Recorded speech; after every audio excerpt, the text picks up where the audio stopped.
Տիկին Աբրահամյան մարքեթինգային առումով սա ինչ խնդիր է առաջացնելու, որովհետև լուրջ արշավներ եք տարել մարքեթինգի առումով, բայց արդեն 5 օր շարունակ խնդիր ունեք եւ նաեւ հարված է հասնում ընկերության մարքեթինգին։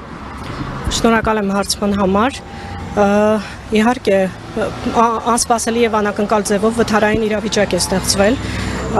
Խոսեմ նախ իմ բաժնի անունից, մենք առաջիկայում, այսինքն հուլիսի 14-ին կոնկրետացնեմ, պլանավորում ենք iX3 նոր ավտոմեքենայի, BMW ավտոմեքենայի շնորհանդես։ Պատկերացնում եք, այսինքն մեկ շաբաթ առաջ կասեցվում է ընկերության ամբողջ գործընթացը եւ մենք ստիպված ենք կասեցնել միջոցառումը։ Նախապատրաստական միջոցառումներ են տեղի ունենում, այդ ամբողջը գործընկերների հետ մեր պարտավորությունները, հաշվետվություններ ունենք, վերջնաժամկետներ ունենք, բացի դրանից մարքեթինգը բնականաբար մնացած բաժինների հետ շղթայաբար կապված է, այսինքն մեկ բաժնի աշխատանքի խաթարումը նաև խաթարում է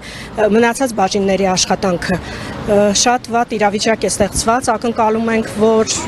երկու շաբթի օրը 12-ին հուլիսի կվերաբացվի մեր ընկերության աշխատանքը,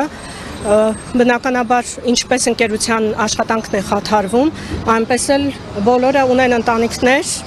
աշխատում են եւ այդ աշխատանքով են պահում իրենց ընտանիքները։ Նաև պետք է հավելեմ, որ ընկերությունը միշտ բարեխղճորեն կատարել է իր աշխատակցի հանդեպ պարտավորությունը, միշտ կանգնած է եղել ընկերության աշխատակցի կողքին, զորակցում ենք պարոն Ծառուկյանին եւ ակնկալում ենք շուտապույտ վերաբացում ընկերության եւ բնականon աշխատանքը վերսկսվի։